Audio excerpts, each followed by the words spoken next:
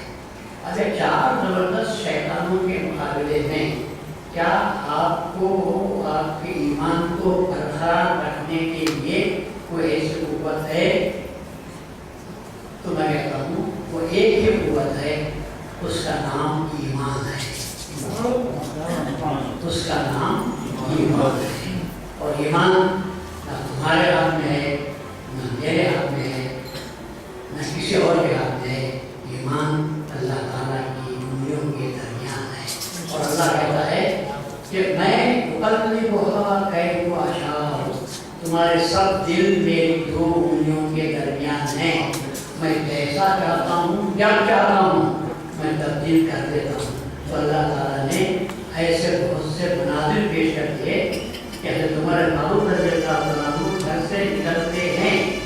اس نیت کو لے کر کہ آج رسول اللہ صلی اللہ علیہ وسلم کا میں نعوذ باللہ خاتمہ کر دوں گا، تیرے قربان ہاتھ میں ہے، منہ میں کب آ رہا ہے،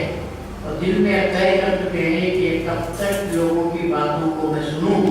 میں قریش کا سردار ہوں، لوگ میری عزت کرتے ہیں، میرے پاس فصاحت بلاغت کے دریا بہتے رہتے ہیں، میری حکمت عملی کے سارا قریش بھی نہیں بلکہ بیرون ممالک کے دربار کے سارے لوگ بھی میری ریاست کے، میری سیاست کے متوالے ہیں اور اس کو ماننے والے ہیں۔ آخر کب تک ایک بے سہارا یتیم کی بات کو لوگ سن کر جب ہمارے مقابلے میں آ کر ہم جیسے سرداروں سے ٹکر لینے کی کوشش کر رہے ہیں، تو کیا ہم ان کا ناش نہیں کر سکتے؟ تو کہا کہ لوگوں کا ناش کیوں کروں؟ جو لوگوں کو نعوذ باللہ بھٹکا رہا ہے اور جس کی آواز پر لوگ لبیک کہہ رہے ہیں، کیوں نہ میں چل کر اس بانس کو ہی ختم نہ کر دوں جہاں سے بانسی بج رہی ہے اور لوگ اس کی آواز کو سن کر لبیک کہتے ہوئے اس کے پاس جا رہے ہیں۔ اس ارادہ بد سے کو لے کر جب عمر فاروق رضی اللہ عنہ اپنے گھر سے نکلتے ہیں، راستے میں بہت کچھ واقعات پیدا ہوتے ہیں، لیکن ایک سبب وہ بھی بن جاتا ہے کہ کہنے والے نے کہا کہ کہاں جا رہے ہو؟ چہرہ آپ کا بہت ہی تمازن بھرا ہوا نظر آتا ہے، ارادے کس کے کہاں کے ارادے ہیں، کیا کہتے ہو؟ تو کہا کہ وہ جو بانسی بجا رہا ہے، تو میں تو بانسی کو منہ سے چھیننے کے بجائے میں چاہتا ہوں کہ اس بانس کو ہی ختم کر دوں تاکہ یہ فتنے باقی نہ رہیں نعوذ باللہ۔ تو اس نے کہتے ہیں کہ صاحب بڑی اونچی بات کہی اس نے اور ہم کوئی بات یاد رکھنی ہے۔ بات کہی تھی کسی نے مگر بات اچھی ہے۔ اس نے کہا کہ غیروں کو کیا دیکھتے ہو، پہلے اپنے گھر کی خبر لو، پہلے اپنے گھر کی خبر لو، جس چیز کو آپ جانے وہاں جا رہے ہیں وہ چیز تو تمہارے گھر میں پرورش پا رہی ہے۔ گھر کی خبر لو اپنے، کبھی تم نے بہن کو دیکھا نہ بہنوی کو دیکھا؟ اسلام تو تمہاری بے خبری میں تمہارے گھروں کے اندر گھس رہا ہے اور تم ان کو جان مارنے کے لیے جا رہے ہو۔ پھر ان کو اچھمبا سا ہوا، دھچکا لگا، کہا میرے گھر میں میرے ہوتے ہوئے میرے گھر میں ایمان پہنچ گیا ہے، اسلام پہنچ گیا ہے، دیکھو تو صحیح۔ بہن کے پاس جاتے ہیں، اللہ تبارک و تعالیٰ کا اعجاز، اللہ تبارک و تعالیٰ کا یہ کرشمہ ہے۔ جب گھر میں قدم رکھتے ہیں تو آواز سنتے ہیں تو بہن کی زبان سے قرآن شریف کی آواز آتی ہے، وہ اس کی تلاوت کر رہے ہیں اپنے پاس، اس کے تختیاں ہاتھ میں لیے ہوئے پڑھ رہے ہیں۔ اندر پہنچے اور زور سے کہا کیسی آواز ہے میں سن رہا ہوں؟ تو بہن بھی ڈرتے ہیں اور پھر اس کے بعد کہتے ہیں ایسی کوئی بات نہیں۔ تو کہا میں سنتا رہا ہوں، جھوٹ مت بولو، کہو کیا پڑھ رہے تھے تم؟ اس کے بعد اللہ تعالیٰ نے بہن کے دل میں محبت ڈال دی اللہ تعالیٰ کی اور جرأت پیدا کی، اور انہوں نے کہا دل سے پیدا کیا کہ ان سے کیا ڈرنا ہے، ڈرنا تو صرف اللہ تعالیٰ۔ جب یہ بات پیدا ہوئی تو اللہ تعالیٰ نے اور کا دل ہمیشہ کمزور ہوتا ہے، اور وہ بھی عمر فاروق کی بہن عمر فاروق جس کے روح و جلال کا سکھ کا سارے مکے میں بیٹھا ہوا تھا، جب انہوں نے فیصلہ کر لیا ان سے کیا کرنا ہے، سچ بات کو کیوں چھپائیں؟ انہوں نے کہا کہ عمر بھائی جان